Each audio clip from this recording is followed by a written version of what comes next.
একটা কথা দিয়ে শুরু করি। তুমি কি কখনো এমন অনুভব করেছ যেন তুমি ঠিক আছো, তবুও ঠিক নেই?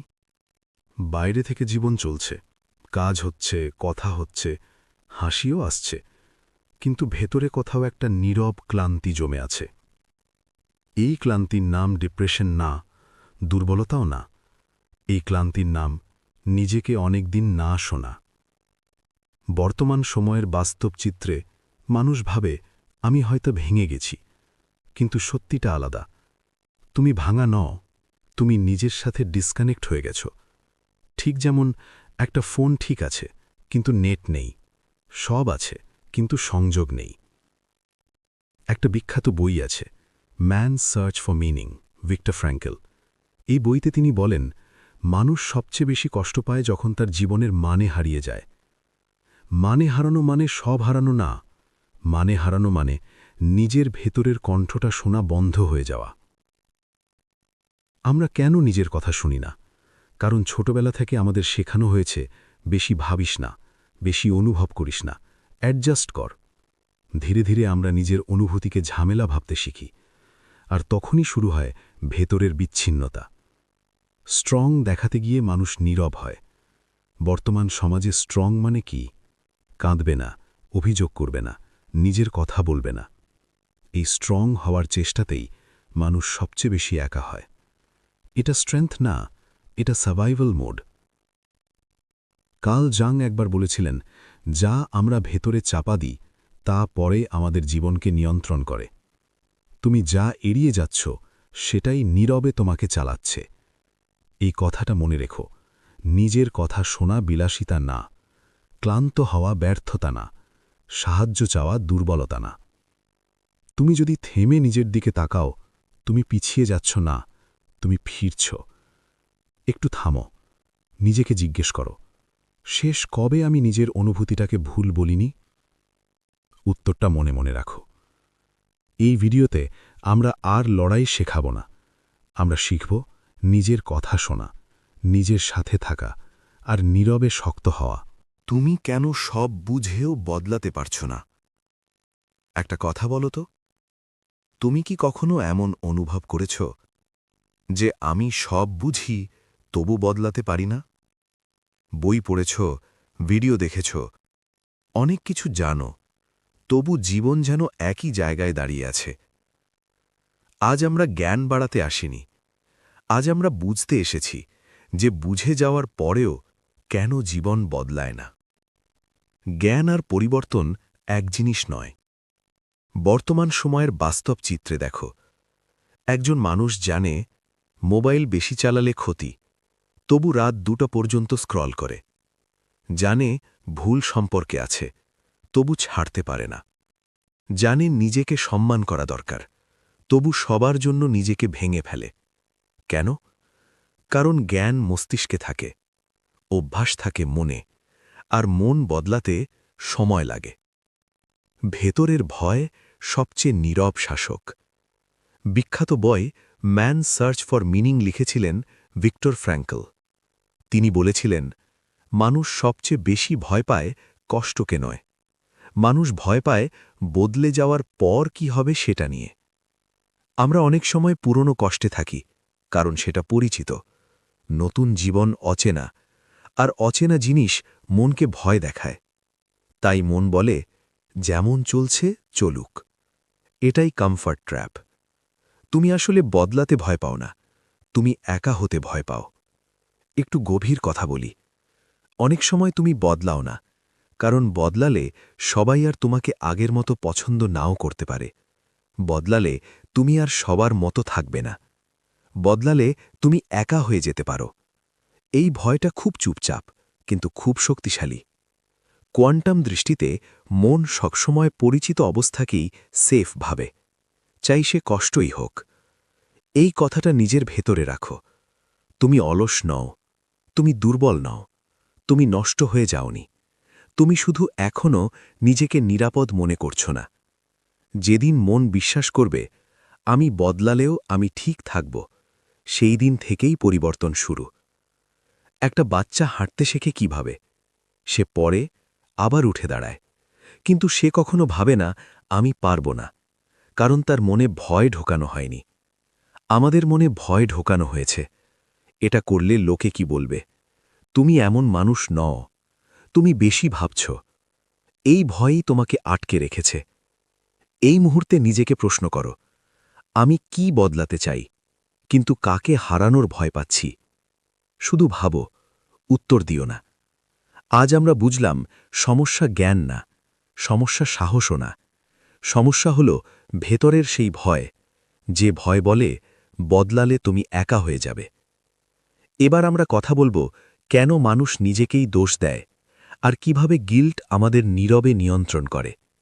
এই যাত্রাটা হালকা না, কিন্তু সত্য। পাশে থাকো বন্ধু, তুমি একা নও। কিছু ভুল হলে তুমি প্রথমে কাকে দোষ দাও? অধিকাংশ মানুষ উত্তর দেয় নিজেকে। বাইরে থেকে মানুষ খুব শক্ত মনে হয়, কিন্তু ভেতরে ভেতরে নিজের ওপর খুব কঠোর। আজ আমরা এই কথাটাই বুঝব, সব দোষ আসলে তোমার নয়, অনেক দোষ তোমার কাঁধে চাপানো হয়েছে। সেলফ ব্লেম ট্র্যাপ কি? বর্তমান সময়ে তুমি ক্লান্ত হলে নিজেকে দোষ, তুমি না পারলে নিজেকে দোষ, তুমি সীমা টানলে নিজেকে দোষ। ধীরে ধীরে মনে বসে যায় আমারই সমস্যা। এটাই সেলফ ব্লেম ট্র্যাপ, একটা নীরব মানসিক ফাঁদ। এতে কেউ তোমাকে আঘাতও করে না, তুমি নিজেই নিজেকে শাস্তি দাও। ছোটবেলার কন্ডিশনিং। একটু ভাবো, ছোটবেলায় যদি তুমি কাঁদতে, বলা হতো এত ন্যাকামি কেন? রাগ করলে ভদ্রমানুষ এসব করে না, না মানলে তুমি খুব খারাপ। এই কথাগুলো মন মনে রাখে। মন শেখে অনুভব মানেই ভুল, নিজের কথা মানেই দোষ। এখান থেকেই গিল্ট জন্ম নেয়। The drama of the gifted child, Alice Miller. এই বইতে বলা হয়েছে অনেক মানুষ বড় হয়ে নিজের অনুভূতিকে ভুল ভাবতে শেখে, কারণ ছোটবেলায় ভালোবাসা শর্ত সাপেক্ষ ছিল। এখন একটা গভীর কিন্তু সাধারণ সত্য, এই সমাজে ভালো মানুষ মানে সব সহ্য করবে, নিজের প্রয়োজন ভুলে যাবে, না বলবে না। আর তুমি যদি বলো এটা আমার জন্য ঠিক না, তখন শোনো, তুমি বদলে গেছ, তুমি স্বার্থপর। এইভাবে ভালো থাকার চাপ দিয়ে মানুষকে গিল্টে আটকে রাখা হয়। এটাই মরাল সুপিরিয়রিটি ট্র্যাপ। এই কথাটা শুনে রাখো, সব দোষ তোমার না, সব সহ্য করা ভালো হওয়া না, নিজেকে বাঁচানো স্বার্থপরতা না। নিজেকে দোষ না দিয়ে নিজেকে বুঝতে শেখো, ওটাই আসল বড় হওয়া। এই মুহূর্তে তুমি নিজেকে প্রশ্ন করো, আমি কিসের জন্য নিজেকে অকারণে দোষ দিচ্ছি? চুপ করে ভাবো, এটাই হিলিংয়ের শুরু। আজ আমরা শিখলাম, সব গিল্ট তোমার নয়, সব দায় তোমার নয়। অনেক বোঝা তোমার কাঁধে রাখা হয়েছে কারণ তুমি চুপ ছিলে। একটা কথা খুব শান্তভাবে বলি, সব কষ্ট পাওয়া মানুষ ভিকটিম না, কিন্তু অনেক ভালো মানুষকে ভিকটিম বানিয়ে দেওয়া হয়। আজ আমরা এই নীরব ফাঁদটা বুঝব, যেটা মানুষকে আটকে রাখে, কিন্তু বাইরে থেকে মনে হয় সে নিজেই আটকে আছে। ভিকটিম ট্র্যাপ আসলে কি? বর্তমান সময়ের বাস্তব চিত্রে তুমি ভাবো, সবাই আমার সাথে এমনই করে, আমার ভাগ্যটাই খারাপ, আমার কিছু করার নেই। শুনতে খুব স্বাভাবিক লাগে, কিন্তু ধীরে ধীরে এই কথাগুলো তোমার শক্তি চুরি করে নেয়। ভিকটিম ট্র্যাপ মানে কষ্ট থাকা না, কষ্টকে পরিচয় বানিয়ে ফেলা। মানুষ কেন ভিকটিম হয়ে থাকতে চায়? এই প্রশ্নটা কঠিন, কিন্তু সত্য। কারণ ভিকটিম হলে দায় নিতে হয় না, সিদ্ধান্ত নিতে হয় না, বদলাতে হয় না। মন ভাবে আমি কিছু করিনি, আমার সাথে হয়েছে। এটা ব্যথা কমায়, কিন্তু শক্তিও কমায়। Games people play, Eric Berne. এই বইতে বলা হয়েছে অনেক মানুষ অজান্তেই একই মানসিক খেলা বারবার খেলে, কারণ সেটাতে পরিচিত ভূমিকা থাকে। ভিকটিম হওয়াটাও একটা পরিচিত ভূমিকা। কেমন আর খেয়াল করেছ, কিছু মানুষ তোমাকে বলে, তুমি তো এমন মানুষ, তুমি পারবে না, তুমি খুব সেন্সিটিভ, তুমি সব কিছু বেশি ভাবো। এই কথাগুলো শুনে তুমি নিজেকে আরও ছোট ভাবো। এটা অ্যাক্সিডেন্ট না, এটা রিভার্স সাইকোলজি, যেখানে কাউকে দুর্বল ভাবাতে ভাবাতে তার সিদ্ধান্তের ক্ষমতা কেড়ে নেওয়া হয়। এই কথাটা মনে রেখো, ভিকটিম হওয়া লজ্জার না, কিন্তু ভিকটিম হয়ে থাকা বিপজ্জনক। তুমি যা সহ্য করেছ সেটা তোমার দোষ না, কিন্তু এখন যদি তুমি নিজেকে শুধু ভিকটিম হিসেবেই দেখো, তাহলে নিজের শক্তি নিজেই বন্ধ করে দাও। নিজেকে জিজ্ঞেস করো, আমি কষ্টটা অনুভব করছি নাকি কষ্টটাই হয়ে গেছি? এই প্রশ্নটাই ফাঁদ আর মুক্তির মাঝে পার্থক্য। আজ আমরা বুঝলাম, কষ্ট পাওয়া আর ভিকটিম হওয়া এক না। একটা তোমাকে মানুষ বানায়, আরেকটা তোমাকে আটকে রাখে। এরপর আমরা কথা বলবো ইমোশনাল ম্যানিপুলেশন আর কিভাবে মানুষ ভালোবাসার নামে নিয়ন্ত্রণ করে। ভালোবাসার নামে যে নিয়ন্ত্রণ, তা চেনা শেখো। কেউ যদি বলে, আমি তোমার ভালোর জন্যই বলছি, কিন্তু বলার পর তুমি নিজের মতো থাকতে না পারো, তাহলে সেটা কি সত্যিই ভালোবাসা? আজ আমরা এই নীরব জায়গাটাই ধরব, যেখানে ভালোবাসা আর নিয়ন্ত্রণ একসাথে মিশে যায়। ইমোশনাল ম্যানিপুলেশন কিভাবে কাজ করে? বর্তমান সময়ে কেউ সরাসরি আঘাত করে না, কেউ চিৎকারও করে না। তারা শুধু বলে, আমি কষ্ট পেয়েছি তোমার জন্য, তুমি যদি আমাকে ভালোবাসতে, আমি ছাড়া তুমি কি করতে? এই কথাগুলো শুনে তুমি নিজেকে দোষী ভাবতে শুরু করো। এটাই ইমোশনাল ম্যানিপুলেশন, যেখানে তোমার অনুভূতিকে ব্যবহার করে তোমাকে নিয়ন্ত্রণ করা হয়। সাইলেন্ট ম্যানিপুলেশন, চুপচাপ কৌশল। এটা আরও সূক্ষ্ম। কেউ তোমার উপর রাগ করে না, কিন্তু হঠাৎ চুপ হয়ে যায়। তুমি জিজ্ঞেস করো, কি হয়েছে? উত্তর আসে, কিছু না। কিন্তু সেই কিছু না ঘরের বাতাস ভারী করে তোলে। তুমি তখন নিজেকে ঠিক করতে থাকো, আমি কোথায় ভুল করলাম? এই চুপ থাকাটাও একটা কৌশল। Emotional blackmail, Susan Forward. এই বইতে বলা হয়েছে, ভয়, দায়বদ্ধতা আর গিল্ট, এই তিনটে দিয়ে মানুষ অন্য মানুষকে নিয়ন্ত্রণ করে। কেন আমরা এই ফাঁদে পড়ি? কারণ আমরা ভালো মানুষ হতে চাই। আমরা ভাবি, কাউকে কষ্ট দেব না, সবাইকে খুশি রাখব। এই ভালো হওয়ার চেষ্টাতেই আমরা নিজের সীমা ভেঙে, আর তখনই ম্যানিপুলেশন কাজ করে। এই কথাটা মনে রেখো, ভালোবাসা মানে ভয় না, ভালোবাসা মানে গিল্ট না, ভালোবাসা মানে নিজেকে হারানো না। যেখানে তুমি নিজের কথা বলতে পারো না, সেখানে ভালোবাসা নয়, সেখানে নিয়ন্ত্রণ। নিজেকে জিজ্ঞেস করো, আমি কি কাউকে খুশি রাখতে গিয়ে নিজেকে বারবার চুপ করাচ্ছি? এই প্রশ্নটাই তোমাকে জাগাতে শুরু করবে। সব মিষ্টি কথা নিরাপদ না, সব নীরবতা শান্ত না। না বলা মানে খারাপ হওয়া না, নিজেকে বাঁচানো। একটা ছোট্ট প্রশ্ন, শেষ কবে তুমি কাউকে মন থেকে না বলতে চেয়েও বলতে পারোনি? মুখে ঠিক আছে বলেছ, কিন্তু ভেতরে কিছু ভেঙে গেছে। আজ আমরা এই জায়গাটাই ধরব, যেখানে মানুষ অন্যকে খুশি করতে গিয়ে নিজেকে হারায়। না বলা এত কঠিন কেন? বর্তমান সময়ে না বললেই মানুষ ভাবে, আমি খারাপ হয়ে যাব, ওরা আমাকে স্বার্থপর ভাববে, সম্পর্কটা নষ্ট হয়ে যাবে। এই ভয়গুলো হঠাৎ আসেনি। ছোটবেলা থেকে শেখানো হয়েছে, ভালো মানুষ মানে সব মানিয়ে নেওয়া, নিজের প্রয়োজন পরে। এই শিক্ষা ধীরে ধীরে বাউন্ডারি ভেঙে দেয়। বাউন্ডারি মানে দেওয়াল না। অনেকে ভাবে বাউন্ডারি মানে দূরে সরিয়ে দেওয়া। আসলে বাউন্ডারি মানে তুমি কোথায় শেষ আর অন্য মানুষ কোথা থেকে শুরু। যেখানে বাউন্ডারি নেই, সেখানে সম্মান থাকে না। এটা সত্যি। বাউন্ডারিজ, ডক্টর হেনরি ক্লাউড আর ডক্টর জন টাউনসেন্ড।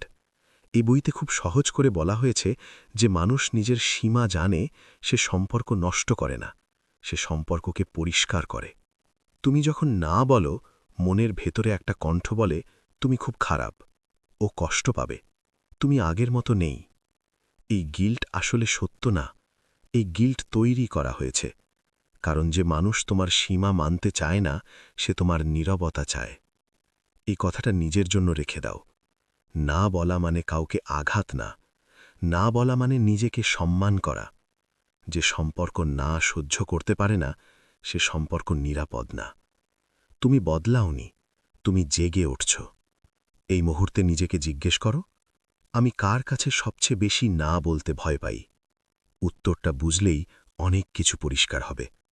এই কথাগুলো যদি তোমার ভেতরে একটু হলেও শান্তি দেয়, তাহলে এই জায়গাটায় থেকে যাও। আর যদি মনে হয় এই কথাগুলো আর কাউকে সাহায্য করতে পারে, তাহলে চুপচাপ একটা লাইক দিও, আর পাশে থাকতে চাইলে চ্যানেলটাকে নিজের মতো করে সাবস্ক্রাইব করে রেখো। কোনো চাপ নেই। তুমি কি সত্যি একা থাকতে ভয় পাও? নাকি ভয় পাও এই ভেবে যে কেউ তোমাকে ছেড়ে চলে যাবে? এই দুটো এক না। আজ আমরা এই পার্থক্যটাই বুঝব।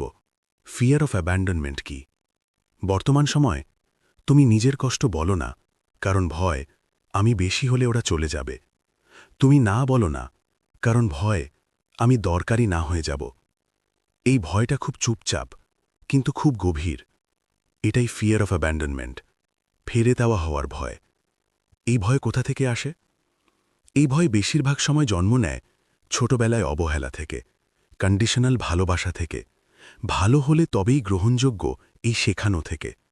মন তখন শেখে, আমি যেমন তেমন হলে কেউ থাকবে না, আমাকে নিজেকে বদলাতে হবে। অ্যাটাচড, আমির লেভেন আর রেচেল হেলার।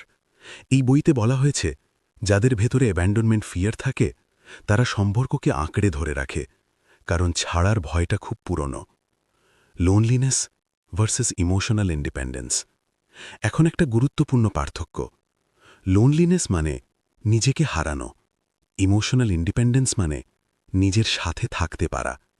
তুমি একা থাকতে ভয় পাও না, তুমি ভয় পাও নিজেকে ছাড়া একা হয়ে যাওয়ার। এই কথাটা মনে রেখো। কেউ চলে গেলে তুমি ছোট হয়ে যাও না, কেউ থাকলে তুমি বড় হয়ে যাও না। তোমার মূল্য কারো থাকার উপর নির্ভর করে না। যে মানুষ নিজের সাথে থাকতে শেখে সে কাউকে ধরে রাখে না, সে সম্পর্ক বেছে নেয়। নিজেকে প্রশ্ন করো, আমি কাকে হারানোর ভয়েই নিজেকে হারাচ্ছি? এই প্রশ্নটা খুব ধীরে হিলিং শুরু করে। আমরা বুঝলাম, একা থাকা আর একা হয়ে যাওয়া এক না, একটা শান্ত আর একটা ক্ষত। এরপর আমরা কথা বলবো, why people attract same toxic patterns. কেন বারবার একই ধরনের মানুষ আসে জীবনে? একই রকম মানুষ বারবার আসে কারণ ক্ষত এখনও কথা বলছে। তুমি কি খেয়াল করেছ, তোমার জীবনে মানুষের নাম বদলায়, কিন্তু কষ্টটা বদলায় না? আজ আমরা এই জায়গাটাই ধরব। প্যাটার্ন রিপিটেশন মানে কি? বর্তমান সময়ের বাস্তব চিত্রে তুমি ভাবো, এবার মানুষটা আলাদা, এবার ঠিক হয়ে যাবে। কিন্তু কিছুদিন পর দেখো, একই অবহেলা, একই কন্ট্রোল, একই ইমোশনাল পেন। এটা কাকতালীয় নয়, এটা প্যাটার্ন রিপিটেশন। আমরা পরিচিত কষ্টকে কেন টানি? মন নতুন কিছুর থেকে পরিচিত কষ্টকে নিরাপদ ভাবে, কারণ পরিচিত কষ্টে সারপ্রাইজ নেই, নতুন শান্তিতে অনিশ্চয়তা আছে। তাই যেটা ছোটবেলা থেকে দেখেছ, মন সেটাকেই ভালোবাসা ভাবে। The body keeps the score, doctor Bessel van der Kolk. এই বইতে বলা হয়েছে, ট্রমা শুধু মনে থাকে না, শরীর আর আচরণেও থাকে। তাই তুমি মানুষ বাছো ক্ষত দিয়ে, বুদ্ধি দিয়ে নয়। ট্রমা বন্ডিং কি? ট্রমা বন্ডিং মানে কেউ তোমাকে কষ্ট দেয়, তারপর আবার একটু ভালোবাসা দেয়। এই ওঠানামা মনকে আসক্ত করে তোলে। তুমি ভালোবাসার জন্য থাকো না, তুমি রিলিফের জন্য থাকো। এই কথাটা নিজের জন্য রাখো। ভালোবাসা মানে টেনশন না, ভালোবাসা মানে নিজেকে ছোট করা না। শান্তি বোরিং লাগলে বুঝবে, মন এখনও যুদ্ধ চেনে। শান্তি শেখা যায়, সংঘর্ষ না থাকলেই সম্পর্ক ফাঁকা না। নিজেকে প্রশ্ন করো, আমি কোন অনুভূতিটা ভালোবাসা ভেবে নিয়েছি? উত্তরটা পরের সিদ্ধান্ত বদলে দিতে পারে। মানুষ বদলায়, কিন্তু ক্ষত না শুকলে গল্প বদলায় না।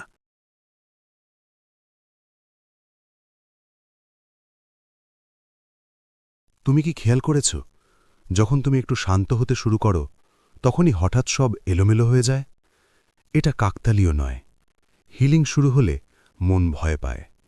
বর্তমান সময়ের বাস্তব জীবনে যখন তুমি নিজেকে বোঝা শুরু করো, বাউন্ডারি রাখো, ভালো মানুষ বেছে নেওয়ার চেষ্টা করো, মন তখন বলে, থামো, এটা বিপজ্জনক।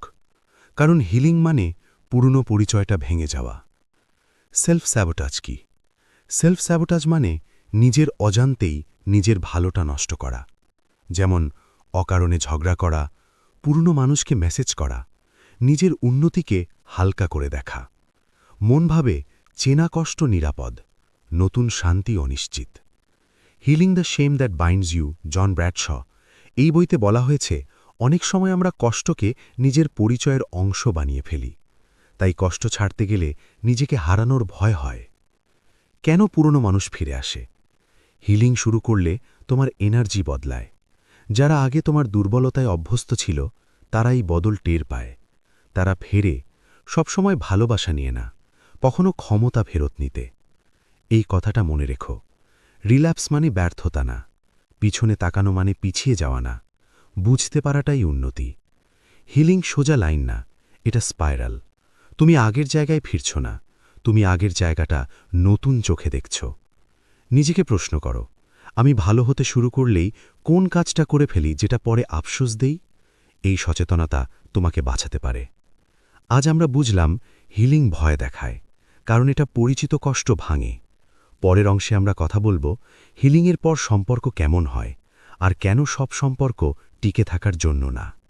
এই যাত্রার শেষ অংশটা খুব শান্ত, পাশে থেকো। একটা প্রশ্ন খুব আস্তে করি, তুমি কি এখনও অপেক্ষা করছো কবে সব কষ্ট মুছে যাবে? আজ আমরা শিখব হিলিং মানে কি আর কি না। হিলিং মানে এটা নয় আর কখনো কষ্ট হবে না, আর কখনো ভুল হবে না, সবাই তোমাকে বুঝবে। এই এক্সপেকটেশনগুলোই মানুষকে ভেঙে দেয়। হিলিং মানে কষ্ট এলে তুমি ভেঙে পড়ো না, ভয় এলে তুমি নিজেকে ছেড়ে দাও না, কেউ না বুঝলেও তুমি নিজেকে বোঝো। তুমি শক্ত হচ্ছ না, তুমি স্থির হচ্ছ। Man search for meaning, Victor Frankl. এই বই আমাদের শেখায় পরিস্থিতি বদলানো সবসময় সম্ভব নয়, কিন্তু অর্থ খুঁজে নেওয়া সম্ভব। এটাই মানুষের সবচেয়ে বড় শক্তি। ক্লোজার মানে উত্তর পাওয়া নয়। অনেকে ভাবে ক্লোজার মানে সব প্রশ্নের উত্তর পাওয়া, কিন্তু ক্লোজার মানে আর প্রশ্ন না করাও।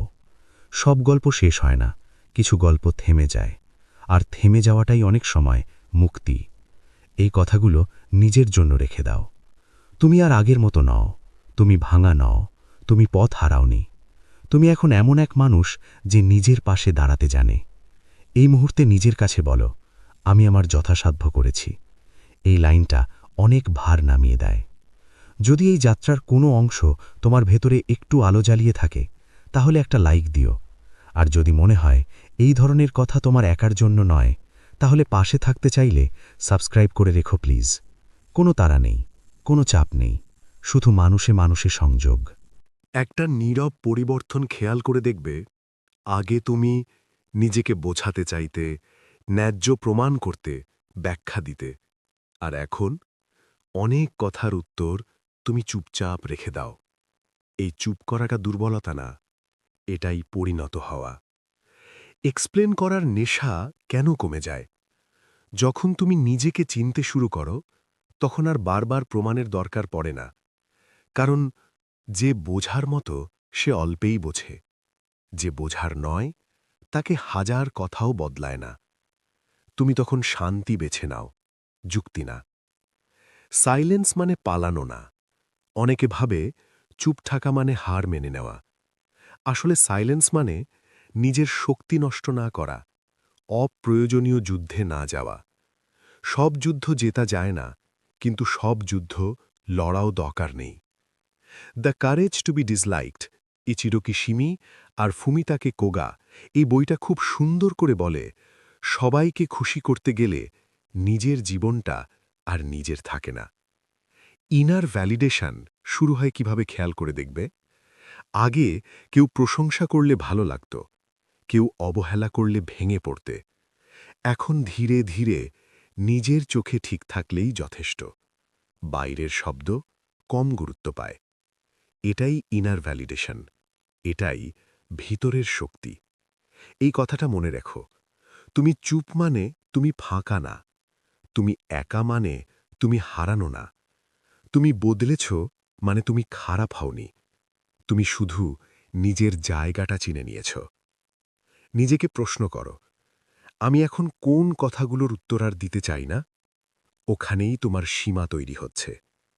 এই অংশটা শেষ করছি একটা নীরব সত্য দিয়ে। যে মানুষ নিজেকে ধরে রাখতে শেখে, সে কাউকে আঁকড়ে ধরে না। এখানেই সব সম্পূর্ণ হয়। তেমনি নয়, যদি এই কথাগুলো তোমার ভেতরে কোথাও জায়গা নেয়, তাহলে জানবে তুমি একা নও বন্ধু। একটা পরিবর্তন খেয়াল করেছ? আগে তুমি ভাবতে, ওরা কি ভাববে, আমি ঠিক করছি তো, আমাকে মানাতে হবে। আর এখন অনেক সময় তুমি শুধু বলো, আমি ঠিক আছে। এই জায়গাটাই আজকের কথা।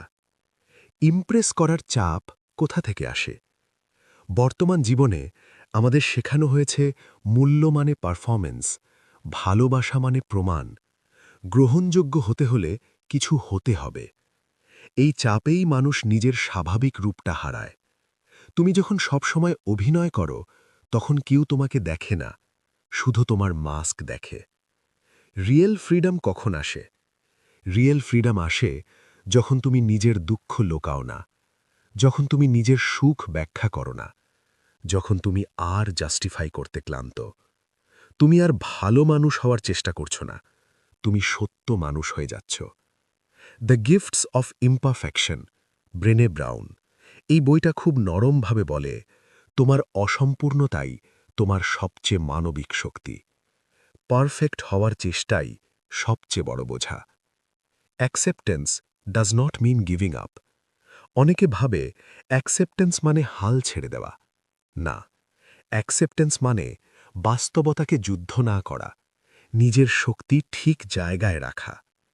তুমি আর জীবনকে ঠেলছ না, তুমি জীবনের সাথে হাঁটছ। এই কথাগুলো নিজের ভেতরে রেখে দাও।